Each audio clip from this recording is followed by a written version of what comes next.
Pourquoi la vie n'est pas une école? Voici la réponse de l'univers. L'école est un endroit où tu vas s'il y a quelque chose que tu ne sais pas et que tu veux savoir. Ce n'est pas un endroit où tu vas si tu sais déjà quelque chose et que tu veux tout simplement faire l'expérience du fait que tu le sais.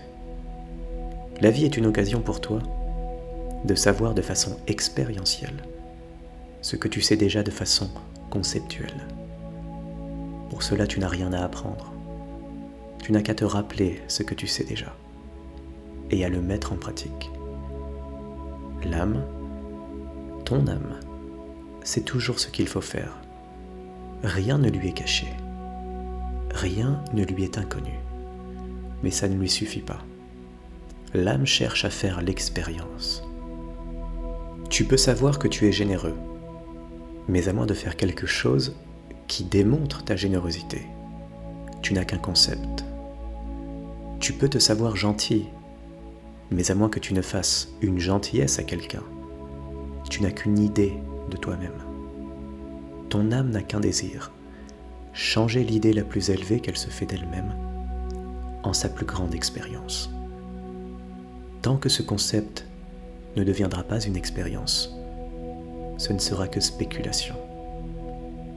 J'ai longtemps spéculé sur moi-même, plus longtemps que toi et moi ne pourrions nous rappeler ensemble, plus longtemps que l'âge de cet univers multiplié par l'âge de l'univers. Comme tu vois, mon expérience de moi-même est jeune et nouvelle. Au commencement, il n'y avait que ce qui est et rien d'autre. Cependant, tout ce qui est ne pouvait pas se connaître, car il n'y avait que tout ce qui est et rien d'autre. Ainsi, tout ce qui est n'était pas, car en l'absence d'autre chose, tout ce qui est n'est pas. C'est le grand « et » n'est pas auquel les mystiques font allusion depuis la nuit des temps.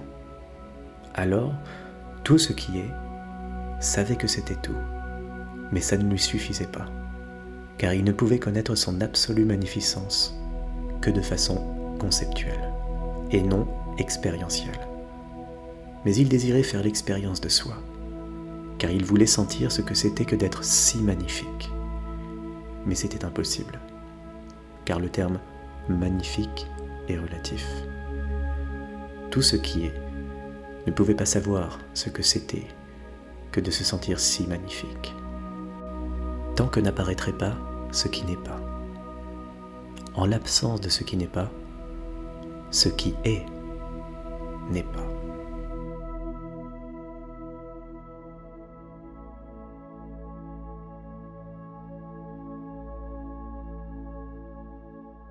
Salut, c'est Guillaume pour Guidance du jour. Merci de m'avoir écouté. Tu peux me dire merci à ton tour avec un like ou un commentaire. Je t'invite à me soutenir sur Tipeee pour que je puisse continuer à produire ces vidéos. Et enfin, abonne-toi pour ne pas manquer le prochain épisode. À bientôt.